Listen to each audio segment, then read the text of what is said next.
गणेशाय नमः। सार्थ श्री ज्ञानेश्वरी। माऊलींच्या चरणी माझे साष्टांग दंडवत। नामा म्हणे ग्रंथ श्रेष्ठ ज्ञानदेवी, एकतरी ओवी अनुभवावी।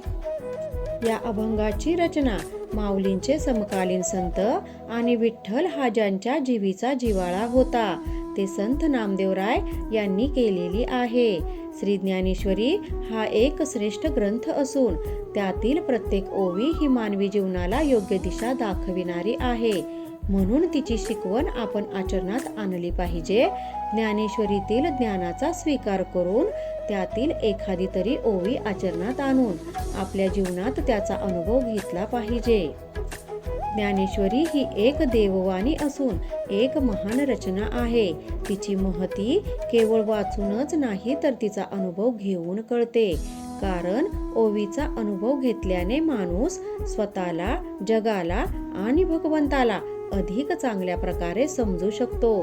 संत ज्ञानदेवांनी या ग्रंथाच्या माध्यमातून वेदांच्या ज्ञानाचा दरवाजा सर्वांसाठी उघडून समाजातील भेदभाव, विषमता दूर करून सर्वांच्या उद्धारासाठी भगवत भक्तीचा साधा सोपा मार्ग दाखविला आहे।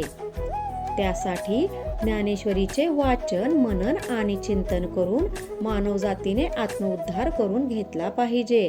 म्हणूनच एक तरी ओवी अनुभवावी असे सांगून संत नामदेव महाराजांनी आपल्याला एक प्रकारे बोधामृतच पाजलेले आहे। कृपा त्या ज्ञानेश्वरीची, करून घ्या शुद्धी भक्तीने अंतरंगाची। रामकृष्ण हरी, गीता भागवत ज्ञानेश्वरी।